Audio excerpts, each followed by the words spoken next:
Tempos diversos, Cid César do Amaral, no dia 29/7, ele está lançando o seu livro no Espaço Sudoeste, na quadra 101 do Sudoeste, Bloco B, loja 48, galera. Vamos prestigiar o nosso amigo aí, escritor Cid César do Amaral, Tempos Diversos. Um grande abraço para Ana Studat, Liliana Vieira, Dona Janira Ferreira. Tudo bom, Isara? Ela está falando bom dia, meninos. Bom dia também para você. E vamos Mauro, ele tem um evento para falar. Opa, por favor, você tem um evento aí? Tem um lançamento do livro do Daniel Pedro, da Tribo das Artes, lá às 14 horas na Praça da QI 14, lá no Guará 1, próximo ao Centro Espírita André Luiz, lá às 16 horas hoje. Hoje 16 horas. Não lembro o nome do livro. Mas ó, vamos lá, aqui 14 às 16 horas, Daniel Pedro também está lançando o livro dele. Exatamente, maravilha. Galera, desculpa, Daniel, não lembro o nome do livro. Não, mas ele vai entender, Vai entender, vai ficar feliz. Com certeza. Ok, vamos lá então. Gosto de coisas densas, como a literatura de Clarice Lispector. Por falar nela, acabei de compor Que o Deus Venha, uma música inspirada no meu livro de cabeceira, Água Viva, Cazuza. Maravilha, você também gosta de coisas dessas, meu querido? Bom dia, Chico Nogueira, obrigado aqui por estar presente com a gente, junto com Pedro Costa e André Coelho. Eu gosto tanto das coisas densas quanto das coisas leves. Maravilha, maravilha, cara. Chico Nogueira é instrumentista, cantor e compositor brasileiro, ligado à tradição da viola caipira. E é assim que eu começo a nossa entrevista. Quando vem esse despertar para a música? Então, eu tive a felicidade de ter pais que não gostavam que a gente assistisse televisão, assim, normalmente, né? A coisa que eu percebo é que cada vez mais eu entro na casa das pessoas, e cada vez mais e ao mesmo tempo também cada vez menos. A gente passou por uma temporada no nosso país, assim, que a gente entrava na casa das pessoas e a televisão já estava ligada, né? Uma coisa que eu via com muito comum, assim, você entrava na casa das pessoas, as pessoas estavam fazendo as coisas, arrumando a casa e a televisão ligada. Um interlocutor que não deixava espaço para diálogo entre as pessoas, né? O rádio, a televisão, as coisas ficavam ligadas e as pessoas ouvindo aquilo intermitentemente. E na minha casa, graças a Deus, meus pais tinham esse cuidado de desligar a televisão. Então, como meus pais se conheceram cantando em coral, então a gente passava grande parte da noite na nossa convivência cantando. E então eu costumo dizer que lá em casa a voz é feia e a pessoa que canta pior sou eu. Mas eu sou mais cara de pau, então eu fui o único que fiz seguir essa carreira. Eu sou químico de formação, mas resolvi fazer carreira musical e aí muito mais do que tocar viola caipira, eu fui tocado por ela. Sou tocado por ela cotidianamente e aí resolvi tocar viola caipira e ser tocado por ela. E você é aqui de Brasília mesmo, não? Não, eu sou do interior de São Paulo, sou de uma cidadezinha chamada Taubaté, que já não é tão cidadezinha assim, é uma cidade bem grande hoje. Já falei, exatamente. Uma cidade grande da onde vem importantes figuras da cultura brasileira como Mazzaropi, como Monteiro Lobato, que nasceram nessa cidade, né? E nessa época, já em Taubaté, você já estava nesse meio da cultura e tal? Assim, meus pais, eu nasci em Taubaté, minha mãe é de Taubaté e meu pai é de Franca. Mas se conheceram lá em Taubaté, que meu pai era funcionário do Banco do Estado de São Paulo, do Banespa, na época. Não existe mais, né? Mas a gente, quando eu nasci, quando eles se conheceram, a gente morava lá, depois a gente viajou muito para muitos lugares do Brasil. Mas eu nasci lá e a gente desde pequeno cantava. Aí eu comecei a tocar viola já aos 20 anos, 21 anos de idade. Mas desde muito pequeno eu cantava. Mas isso aqui em Brasília não? Em Brasília eu cheguei já bem mais tarde. Cheguei em Brasília em 94. Eu já tinha... eu nasci em 67, eu já tinha quase 30 anos, 27 anos já de idade. Já tocava viola há algum tempo. Em 91, eu tive a honra de, junto com o Brás da Viola, a gente criar a a primeira orquestra de viola caipira mesmo, a primeira orquestra de violeiros, a primeira orquestra que reuniu violeiros no Brasil, foi a orquestra de Osasco. Esse é um dado que eu, recentemente conversando com o Roberto Correia, grande violeiro, pesquisador de viola, ele confirmou esse dado. A primeira orquestra de violeiros foi em 1967, cidade de Osasco. Foi a primeira orquestra de violeiros que aconteceu no Brasil. Mas era uma orquestra de violeiros, não uma orquestra de violas caipiras, né? Entendi. Mas a primeira orquestra que só tinha viola caipira no Brasil foi criada em 1991 por mim, pelo Braz e por mais alguns amigos. A gente chegou naquele ano, chegou a ter 32 violas caipiras tocando junto. Caramba! Em 1991. Então, em 91 a gente criou essa orquestra, mas eu já tocava viola há algum tempo.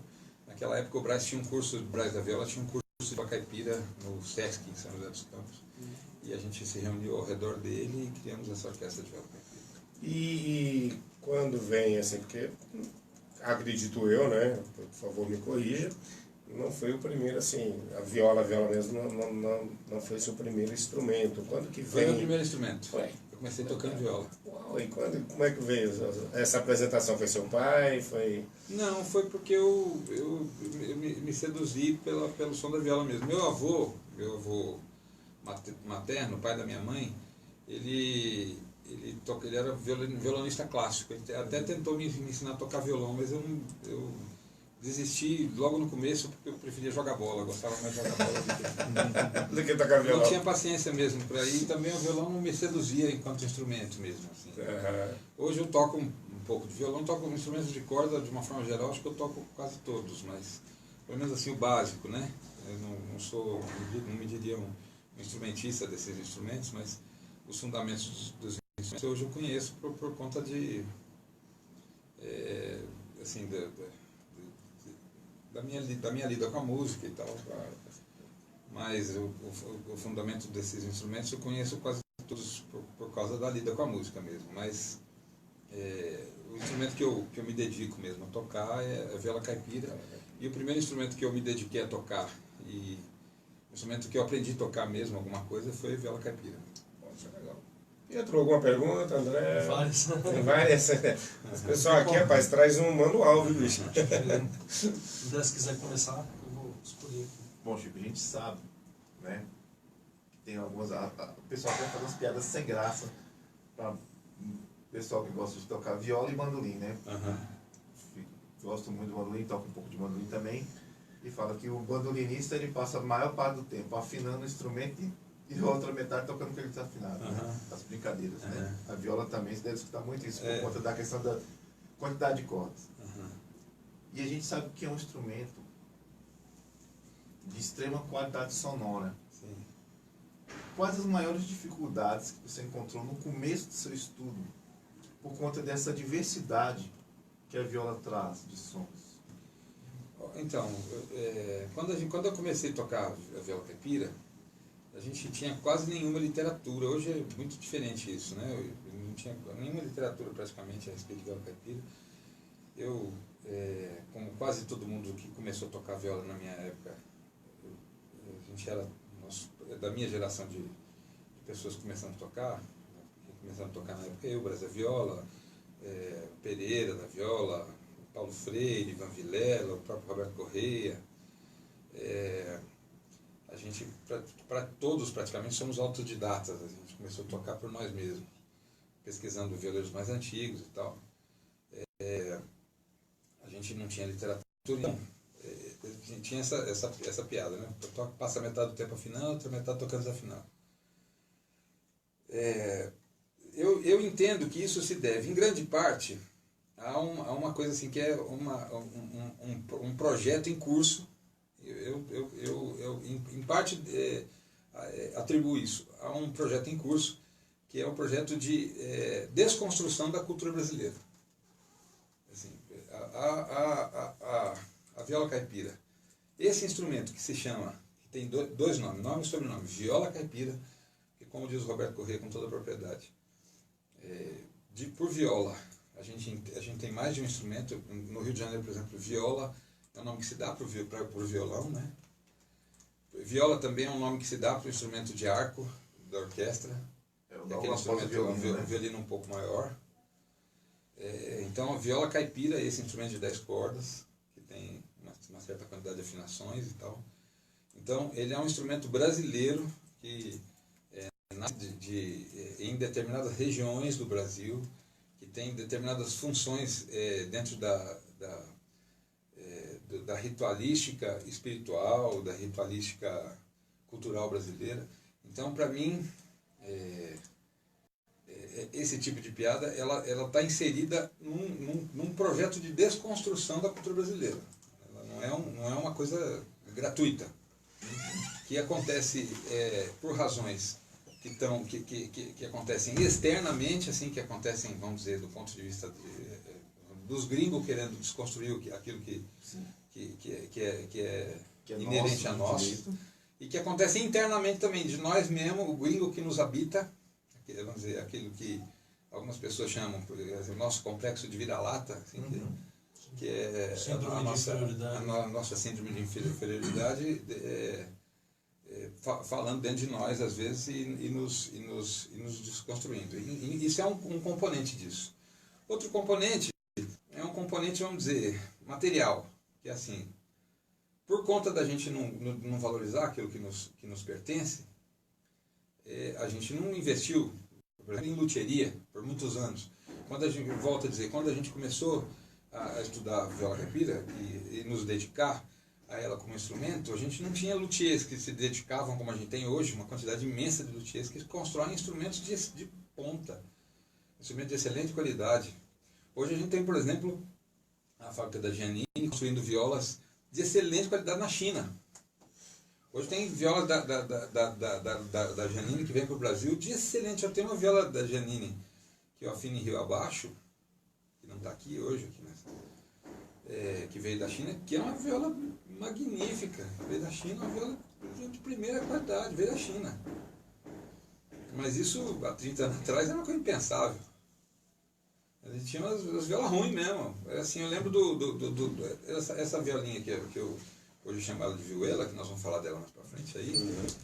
Era uma viola de uma fábrica que tem em Catanduva, que está funcionando até hoje, uma viola que aconteceu em São Paulo, do seu Zé Paulo Vieira, que o Tunico Tinoco chamaram ela de xadrez. O Tunico Tinoco, quando chamaram essa viola de xadrez, eles começaram porque eles começaram a tocar na rádio, em São Paulo, uma viola que o Tunico falava assim: nós chegamos em São Paulo, que é o jeito dele falar, chegamos em São Paulo com uma viola que nós viemos do interior, feita por um índio canivete, era uma viola ruim, ele falava. Eles não tinham instrumento. Então como é que afinava o instrumento daquele? Era um instrumento de viola ruim. Não tinha instrumento. Então era assim, era metade do tempo afinando, outra metade tocando desafinado, porque era um instrumento ruim. Instrumento de má qualidade. Um instrumento de má qualidade você não afina. Qualquer instrumento. Isso vale para violão, vale para guitarra, para Gibson. Se a Gibson for mal feita, ela não afina. A Fender, se for mal feita, ela não afina. Qualquer instrumento vale para isso não é para viola, é para qualquer instrumento. Então, eu acho que isso acontece em função dessa somatória de características, né? Mas hoje isso não é verdade.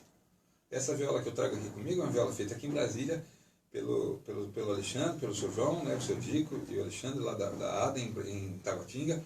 É uma viola de excelente qualidade, uma viola de luthier que toca com maestria. Eu tive a felicidade de tocar no Festival de Música do Mundo na Índia, em 2017, entre os melhores músicos do mundo com ela, e vou falar, ela não tocou em nada pior que qualquer dos melhores instrumentos do mundo que estavam lá.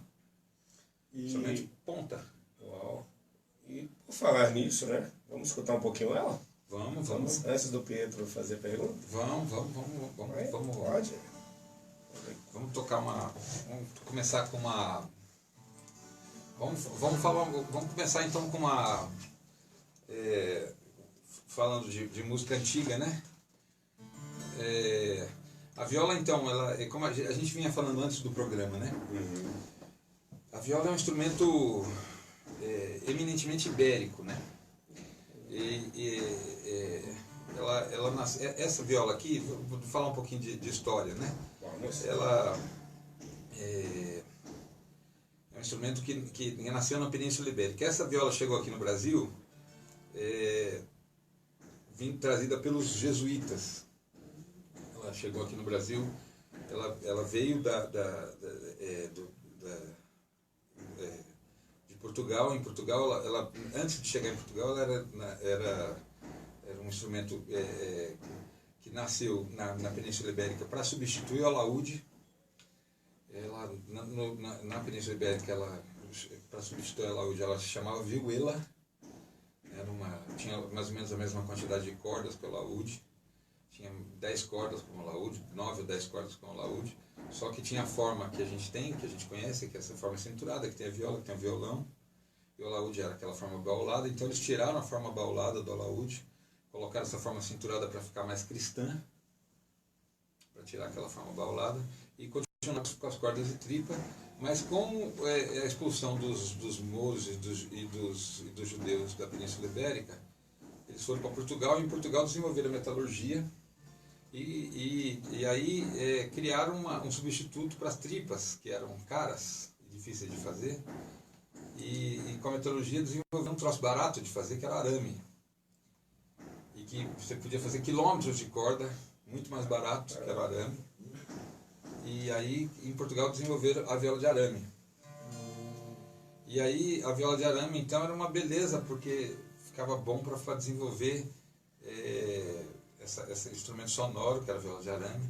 E aí, com a viola de arame, também facilitava essa sonoridade colorida, que no Renascimento facilitava, então, essa polifonia, né? Então, eu vou cantar uma música da polifonia francesa, que se chama Tourjon, que é assim, ó.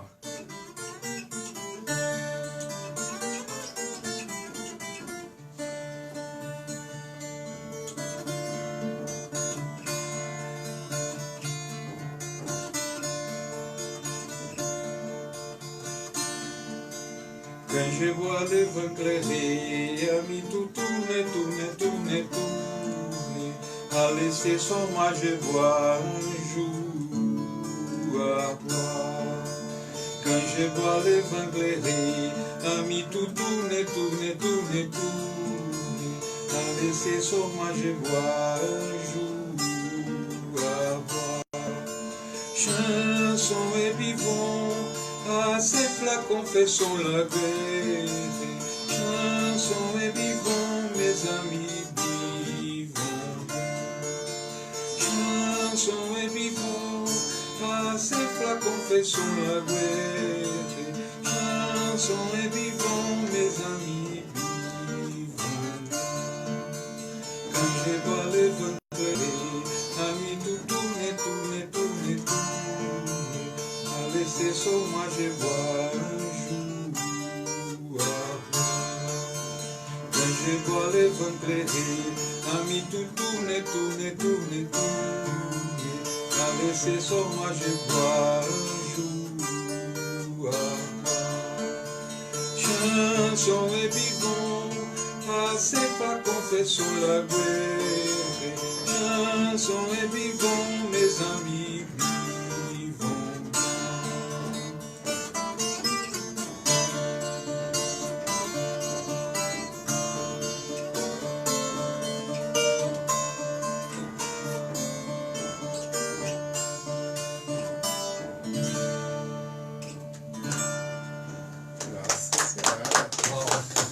E aí, galera, você que está aqui na programa Cruzeiro em Letras, na DF, estamos com Chico Nogueira e o Hilton Barbosa. Chico Nogueira é grande artista, tá mandando aí um abraço para você, o Hilton. E Pietro, uma pergunta aí para o nosso querido... Bom, primeiro agradecer a presença do Chico, uma honra para nós, né? Você está prestigiando o nosso programa. E de antemão, eu queria pedir desculpas caso eventualmente incorra em algum equívoco, né? Porque eu realmente sou leigo, né?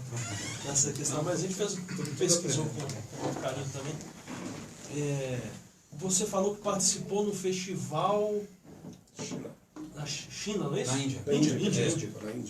Na Índia. Então, puta parte. sim. Então, uma das perguntas aqui que se insere dentro disso, né? Qual a relevância em sua trajetória até então e nos seus planos futuros, na sua opinião, né, do intercâmbio com artistas de outras regiões, de outros países? Né? Essencial, né? Assim, só tem sentido mesmo a gente fazer a arte que a gente faz se a gente se trocar com os artistas das outras partes do mundo, né? Uma coisa que eu percebo na viola, bom, a gente estava falando aqui de leitura de clássicos do mundo, né? Eu lembro das palavras do Tolstói lá de cantar da sua aldeia para ser universal, né? Nesse festival de música do mundo eu tive a oportunidade de conhecer um instrumento do Uzbequistão, uma menininha que foi tocar um instrumento do Uzbequistão, um instrumento de duas cordas, que se chama Dombra. E eu fiquei muito impressionado com um instrumento de duas cordas, o tanto que ele se parece com a nossa viola de 10 cordas. Assim. É um instrumento pequenininho também, de redondinho, assim, não tem cintura como o nosso. E quando ela começou a tocar, eu fiquei impressionado com aquelas duas cordas, parecia uma orquestra tocando, assim. Uma coisa impressionante como ela, com aquelas duas cordas, ela fazia uma sonoridade que enchia a sala toda, ela sozinha, não precisava de mais praticamente nada, nem percussão eu usava. E tanto que eu aprendi com aquela pessoa tocando aquele instrumento que, olhando para ele, não dava nada, assim. Então, eu entendo que a experiência humana, ela só tem sentido no compartilhamento mesmo. Assim. E a viola, ela não é sozinha, e assim, nenhum instrumento sozinho. E uma coisa um grande perigo que a gente corre, que eu acho que é um fenômeno que acontece muito nos dias da gente, essa tendência à pasteurização que a gente tem, né? Eu vejo assim que a gente passa em algum lugar e vê as imagens, assim, quando alguém vai fazer uma imagem do que seja música e coloca lá uma bateria, uma guitarra, um teclado, assim, aquelas imagens estereotipadas do que seja música. E isso, não que a bateria não seja música, não que o teclado e a guitarra e o baixo não sejam música, são, e é muito legal, mas assim, meu medo não é outra coisa senão o perigo da gente pasteurizar, a gente criar estereótipos que reduzam, né? E existe muito mais coisa, muitas outras experiências. Por exemplo, uma coisa que recentemente entrou para o nosso universo, mas é que há pouco tempo não se conhecia, não tinha se ouvido falar, era o ukulele, por exemplo, né?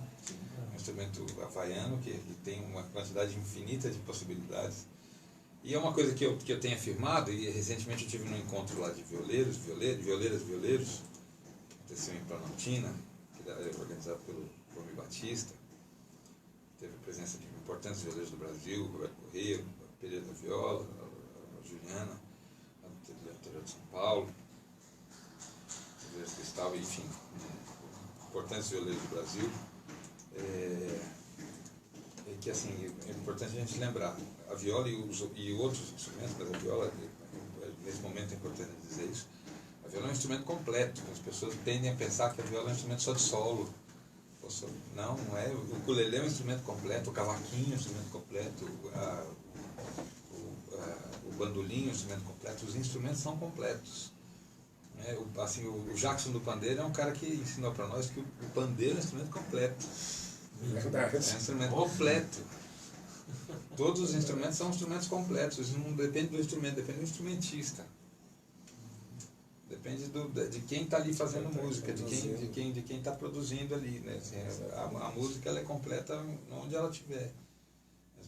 Depende da pessoa que está fazendo e da intensidade com que faz, do que se dedica ao ato de produção musical. O ato de produção musical que é completo, não. Depende da pessoa. Depende de como ele está sendo produzido. E isso que você está falando em relação à viola, né? Com relação a essa coisa, é só guitarra, é só bateria, é só teclado. É exatamente essa busca também que eu me preocupo às vezes, e muitas vezes, dessa valorização, né, do que é nosso mesmo, sabe? De mostrar, sabe? Porque tem essa outra característica, que você fala que às vezes até acaba se tornando um pouco de preconceito para muitos. Viola, é música sertaneja. Sabe? Aí você acaba, né, rotulando certas coisas que não tem nada a ver. Exatamente. A viola pode ser utilizada de repente em qualquer outro gênero musical, sem problema nenhum. Mas existe também essa questão muito, né, do é viola, não. Então aquela coisa, né? Não, mas é viola caipira.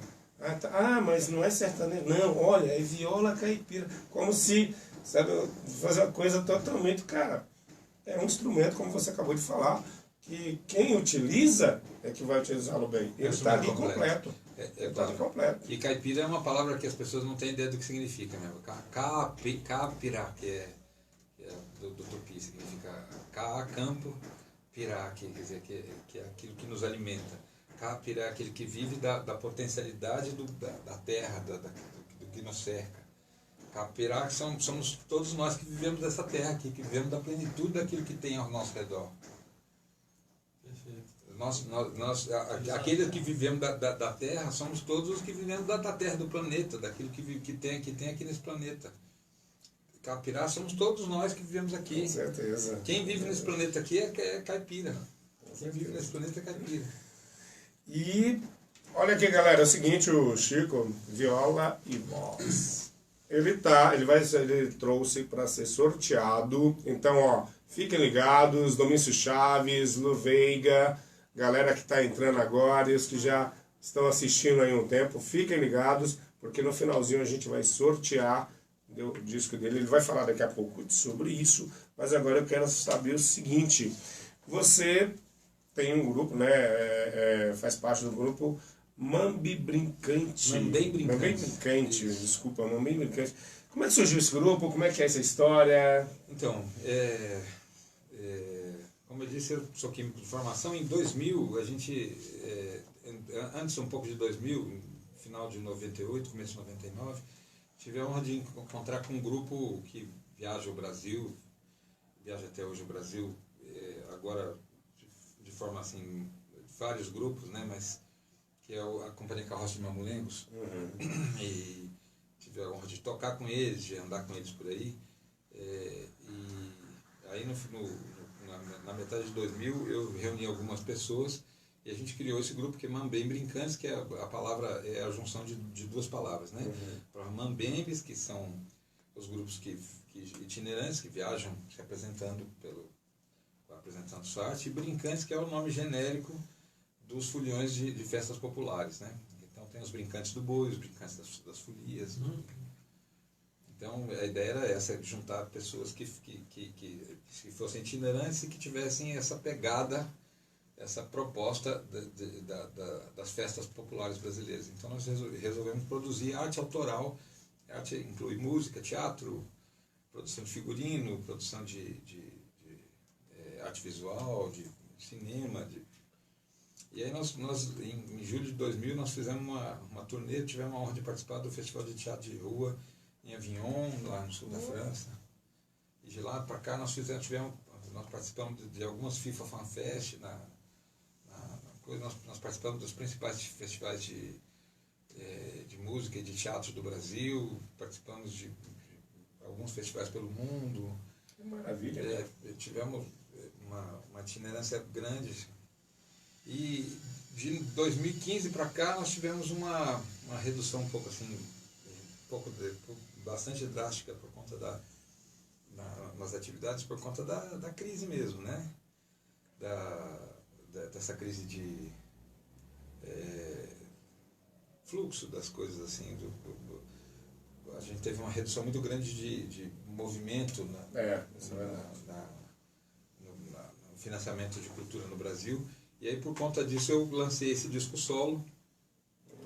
E aí agora estou com um trabalho tô mais voltado para o meu trabalho solo que para o trabalho do grupo Uma Bem Brincante, mas ainda assim a gente tem quando a gente pode, a gente se reúne.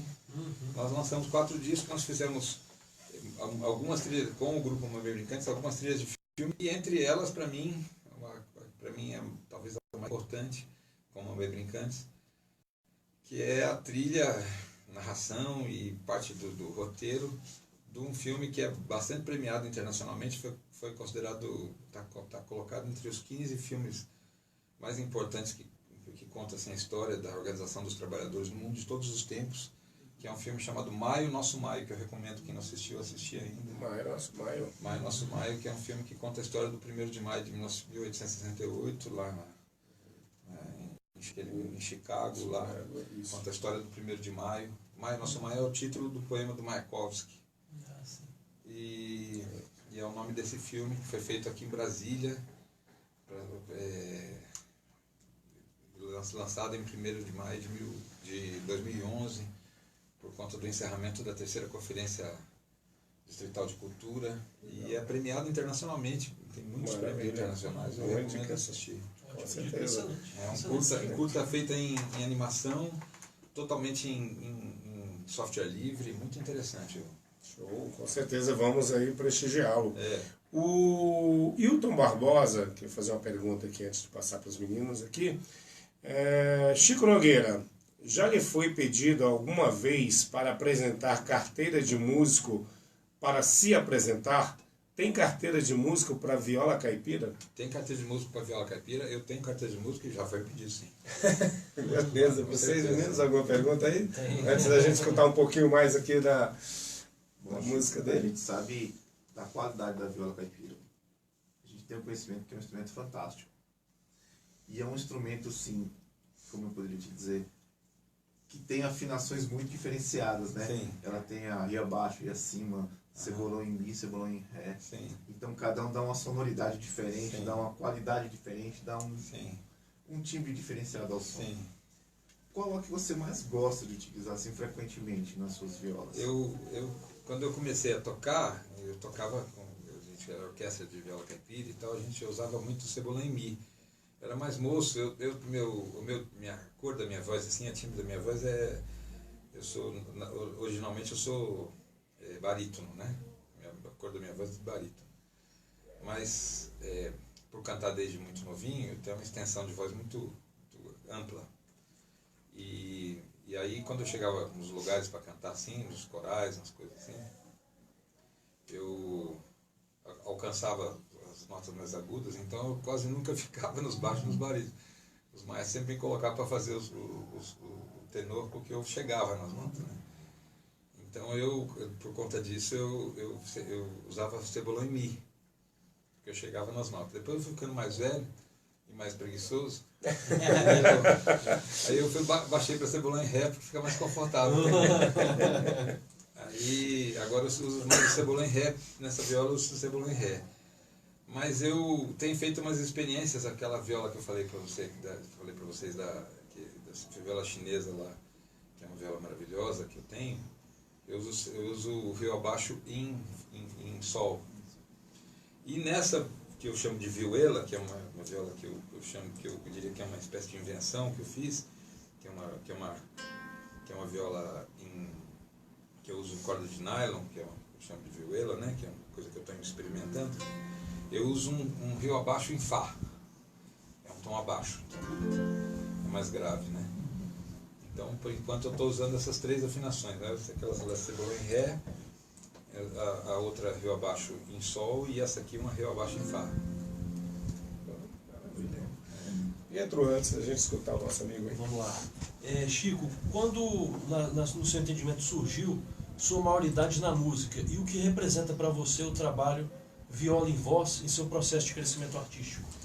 Então, maioridade na música, eu não sei se eu já cheguei na minha maioridade na música. Assim, eu prefiro imaginar que eu sou ainda estou caminhando para isso. Assim, eu gosto muito do que, porque assim, vamos dizer maioridade, né? eu acredito que em algumas coisas eu já tenho uma certa maioridade, assim, eu já me sinto muito confortável em algumas coisas, em alguns processos musicais. Em outros eu ainda gosto de imaginar que eu estou experimentando, então eu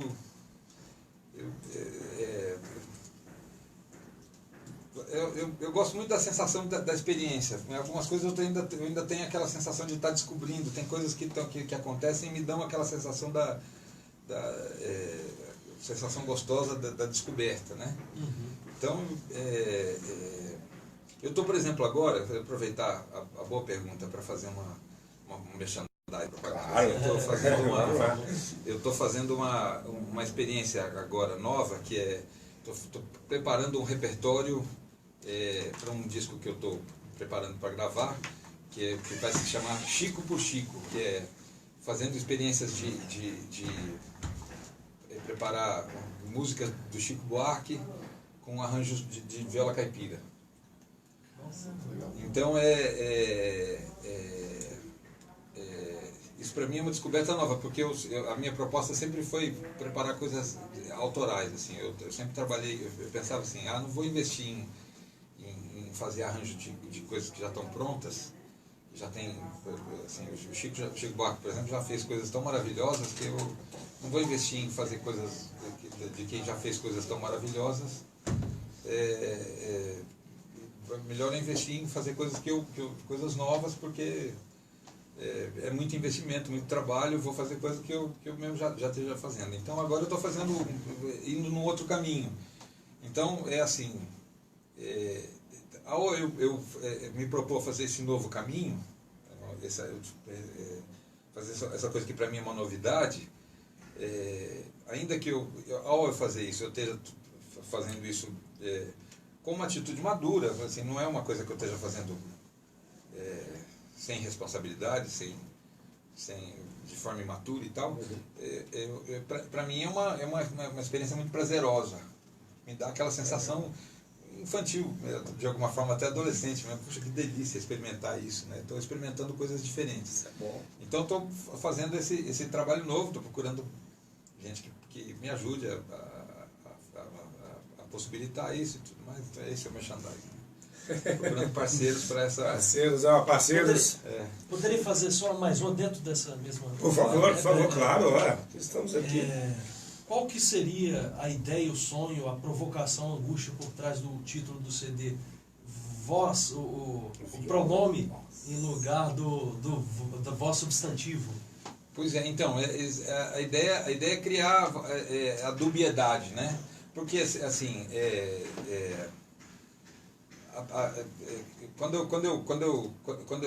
esse é o primeiro disco solo. Então a ideia era assim, era Chico, viola e voz, assim, viola e só eu e a voz no disco, assim, só eu assim, pela primeira vez eu estou gravando uma coisa que é só eu e a voz, só sem estar junto com o grupo, mas de alguma forma também não é só eu e a coisa, mas é eu e todo o público e todo mundo que está junto comigo. Então é eu e todo mundo que está junto. E as suas influências. E as minhas influências e tudo aquilo que vem junto comigo, exatamente. Fazendo esse exatamente. Legal, bacana. Exatamente. Então é viola e voz no sentido da voz, que é eu e a voz. Voz. Sim, exatamente. O instrumento e a minha voz, mas o instrumento e voz que somos todos nós que estamos aqui agora. Que maravilha. E falar nisso, vamos tocar mais um pouquinho? Vamos mostrar aí. Agora eu quero mostrar essa viola aqui, que eu chamo de coisa. Eu quero mostrar duas coisas mais ou menos rápidas aqui. Não, pode. Uma é um pouco a influência daquela dombra, que coisas que eu fui aprendendo, assim, além da mocinha que eu vi tocando a dombra lá, que é o instrumento de 2 cordas, né? Eu fui aprendendo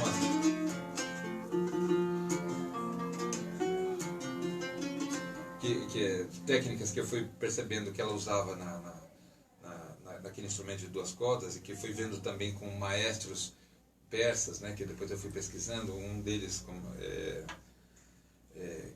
que é uma pessoa que eu gosto muito, que eu conheço pela internet, que é um maestro que eu quero citar aqui, que chama Mohammad Reza Lotfi, que é um maestro persa que eu recomendo que as pessoas procurem na internet. É uma pessoa maravilhosa, que toca esse mesmo instrumento.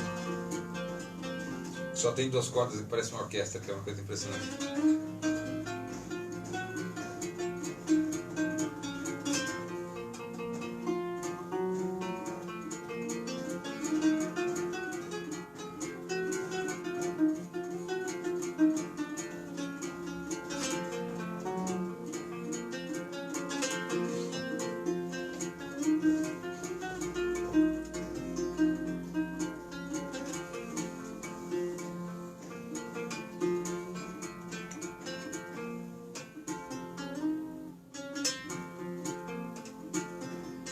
Tudo isso está contido na nossa viola caipira. Uau! Olha só. Tudo isso está no caminho que a gente percorre da nossa viola caipira. Isso é uma pequena amostra assim, daquilo que pode... Ele senta e fica tocando isso horas, assim, é uma coisa impressionante. Você assistiu um concerto dele, tive a alegria, a honra de assistir, um concerto que ele fica 5 horas, ele senta, abre um livro, abre o Corão, recita uma parte do Corão, e aí improvisa horas, assim, tocando a dombra. Fantástico. E isso está lá. Agora tem uma outra coisa que está aqui também, que é aquilo que você falou, que é um instrumento, nesse instrumento, isso aqui é uma afinação de viola caipira em Fá, e que pode tocar qualquer música do mundo, que é essa canção aqui, quer ver? Ó?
Eleanor Rigby dos Beatles.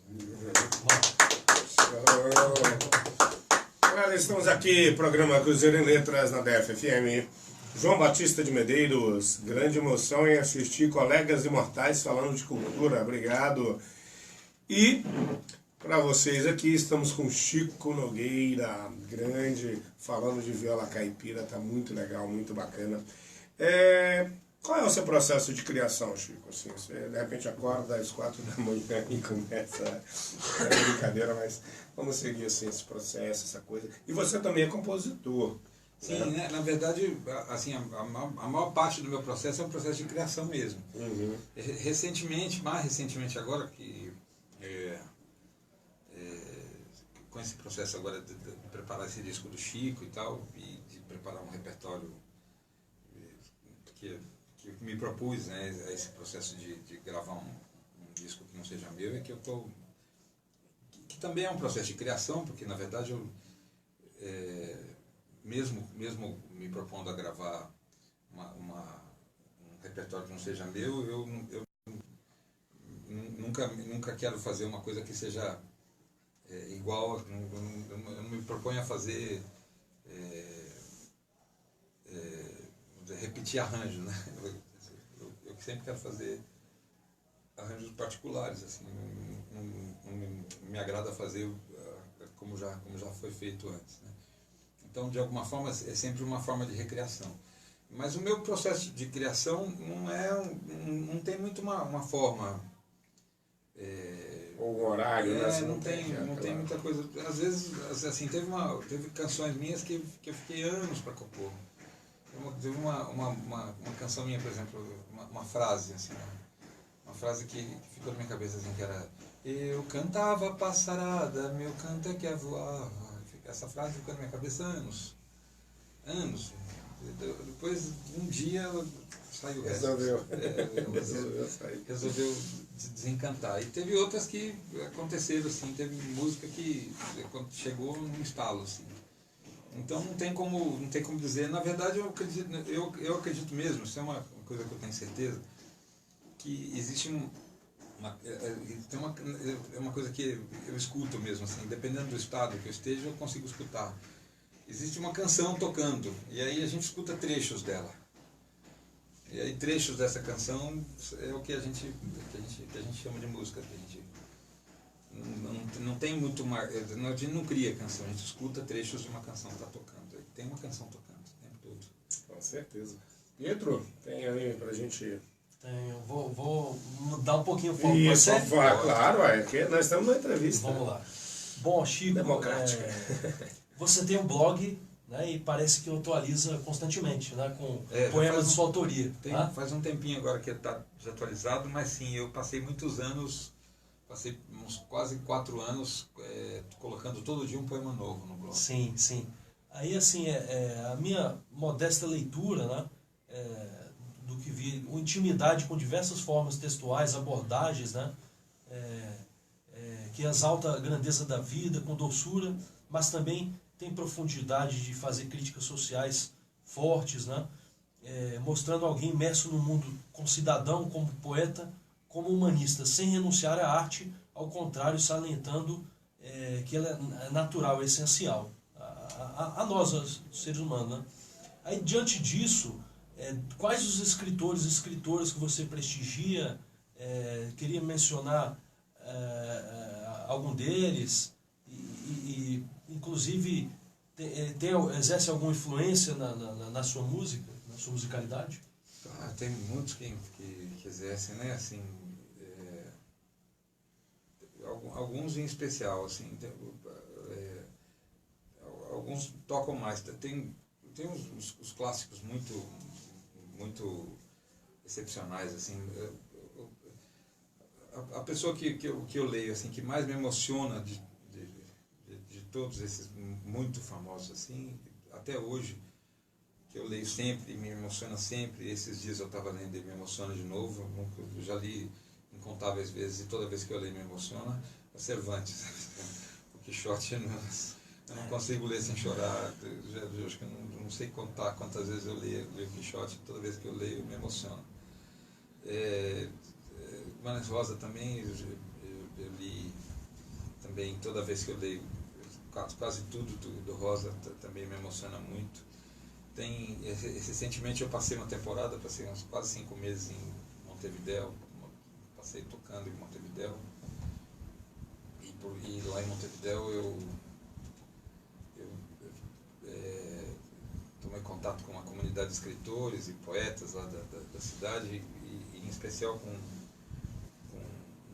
um jovem escritor de lá, Martim Costa, e a gente trocava muita informação. Ele é uma pessoa que conviveu de perto, assim, muito aficionado ao Gabo, né, o Gabriel Garcia Marques.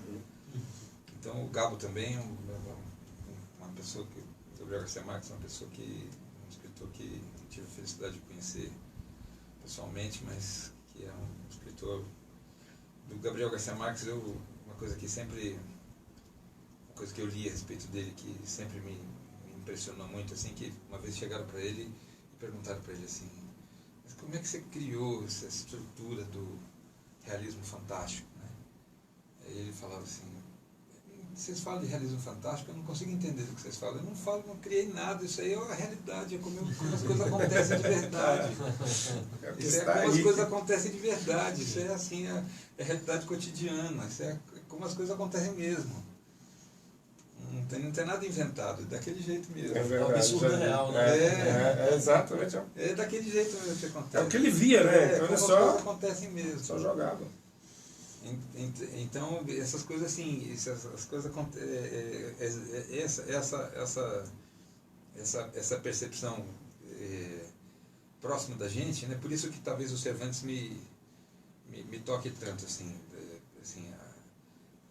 o Quixote não é uma coisa inventada, o Quixote é nós, não somos nós mesmos, assim,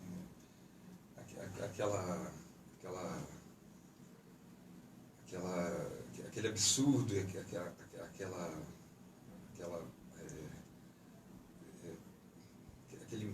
aquele acúmulo de falhas, aquele acúmulo de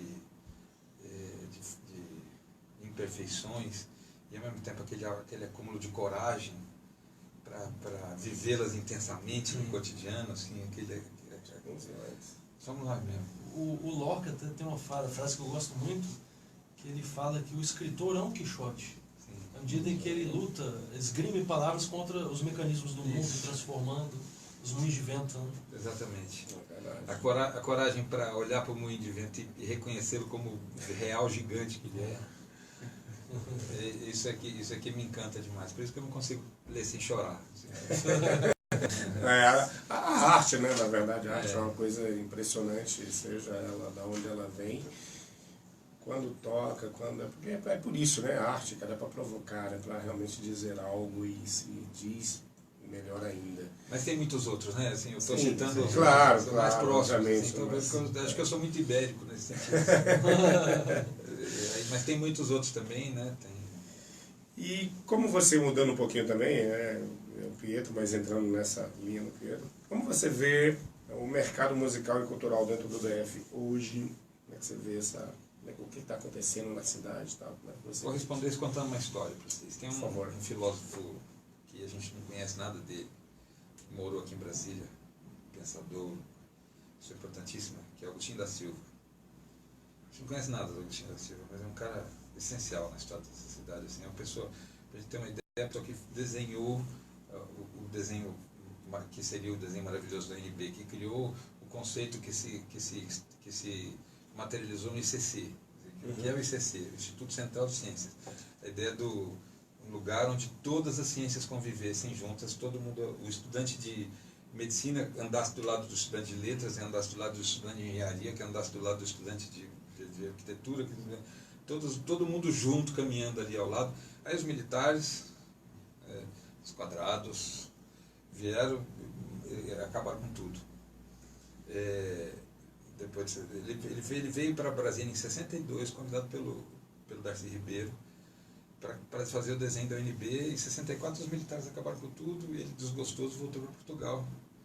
Agostinho da Silva é um cara que escreveu 160 e tantos livros, nunca aceitou um tostão de direito autoral porque ele dizia que não era dele. Um filósofo, um pensador formado em não sei quantas à frente, uma pessoa, alguém de quem a gente não sabe nada. Agostinho da Silva, vale a pena conhecer a respeito dessa pessoa.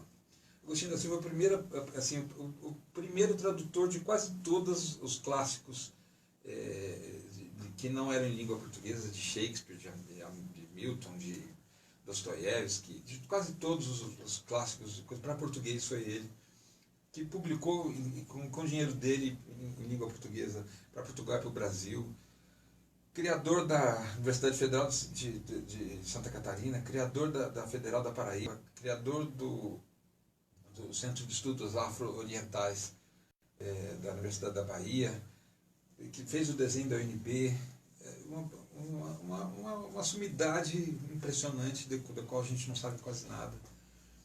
E o primeiro a publicar Fernando Pessoa. A respeito do Fernando Pessoa, ele conta: o Fernando Pessoa morreu de inanição, aos 47 anos de idade, em Lisboa. inanição, não é força de expressão. Morri de fome, aos 47 anos de idade, em Lisboa. Hoje você vai em Portugal, a gente viaja pelo mundo aí, você vai em Portugal, quase toda a propaganda que você vê em Portugal, a respeito de Portugal, você vai no centro de Lisboa, tem estátuas do Fernando Pessoa. Sim. Propaganda de Portugal toda tem Fernando Pessoa. A família do Fernando Pessoa vai tirando do baú aos poucos as coisas inéditas dele para ficar dentro daquela lei dos 70 anos, para poder ir ganhando dinheiro com as coisas dele e tal. Então, por que eu estou contando essa história? Para dizer a respeito do mercado de cultura no DF. Né? Uhum. É assim, a cultura é um excelente negócio, menos para quem produz. Grande verdade. Menos para os artistas.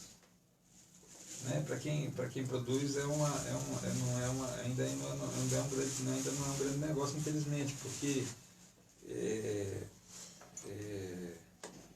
quase sempre quem produz não tem a visão que talvez as outras pessoas tenham. Eu tenho ainda fé de que a gente possa se organizar um pouco mais, aprender algumas coisas com os erros que a gente eventualmente tenha cometido. Eu mesmo avalio que eu tenho cometido alguns erros, tenho feito algumas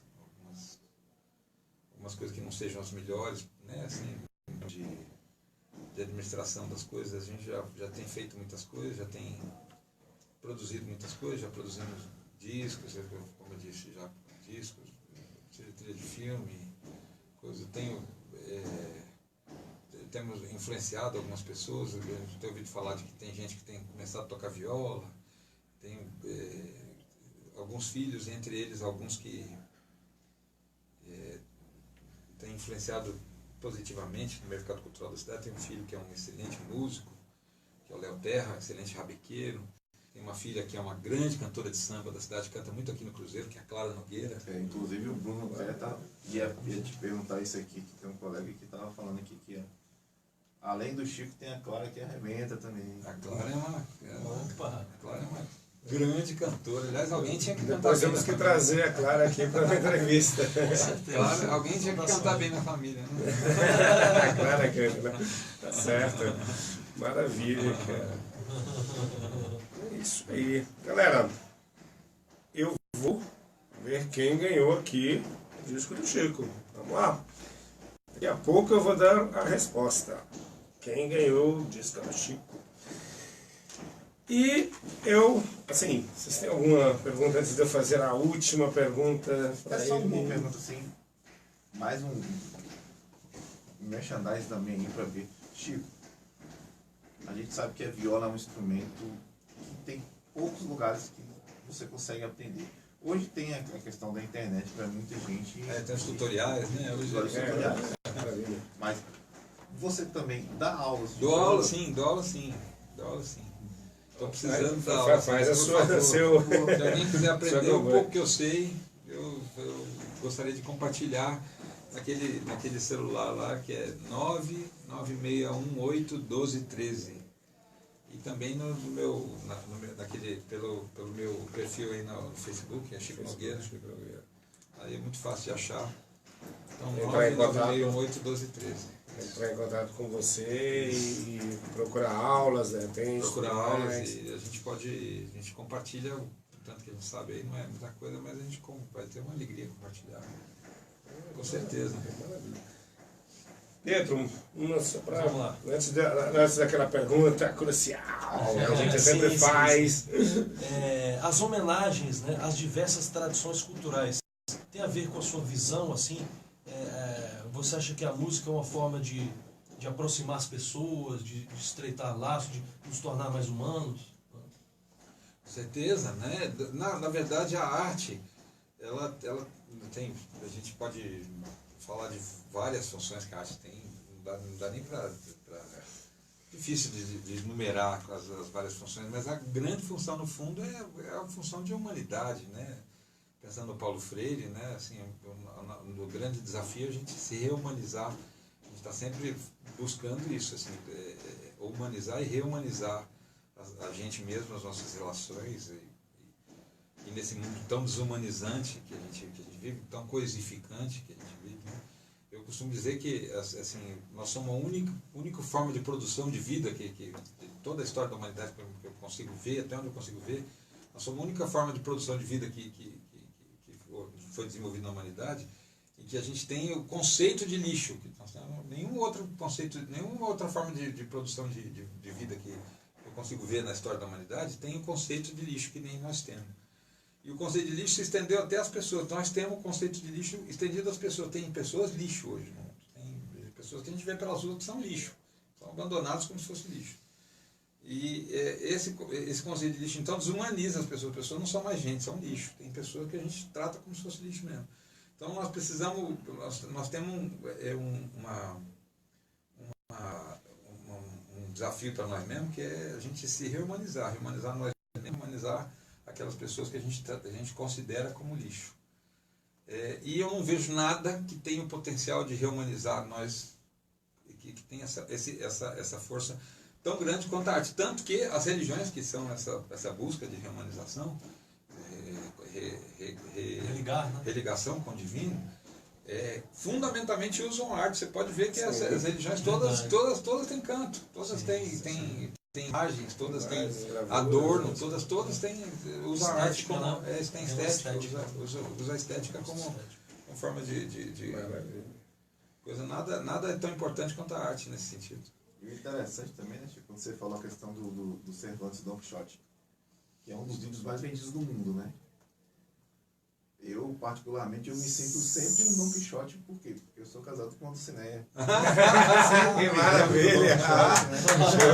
Show de bola! Faltava ela ser de uma cidadinha chamada Toboso, né? Se ela fosse de Toboso, aí isso era o próprio. Ana Magalhães aqui está falando pra gente. Parabéns, colegas, excelente entrevista, Chico Nogueira, exatamente. Chico, pergunta, nós estamos quase chegando no final, por favor, não chore, mas antes disso, vamos sortear daqui a pouquinho, mas o Chico vai responder primeiro essa pergunta. Sim, vamos lá. Quem é Chico Nogueira?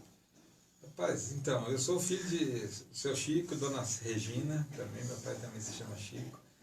Eu sou violeiro antes de tudo, né? Eu sou... Isso eu sei lá, eu sou um caminhante aqui nesse mundo. Casado com dona Amelinha Cris.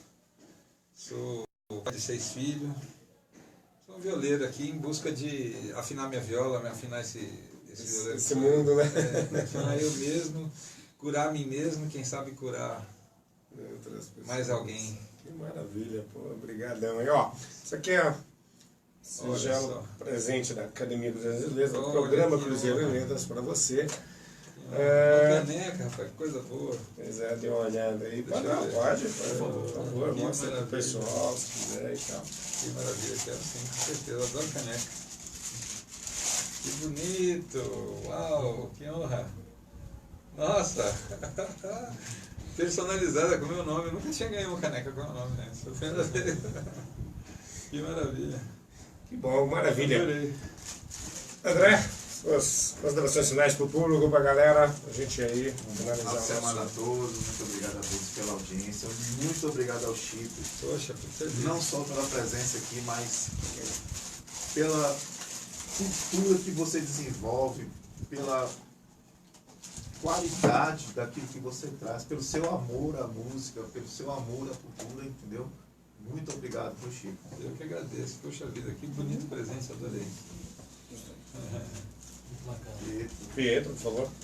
Bom, obrigado a todos pelo carinho da audiência, né?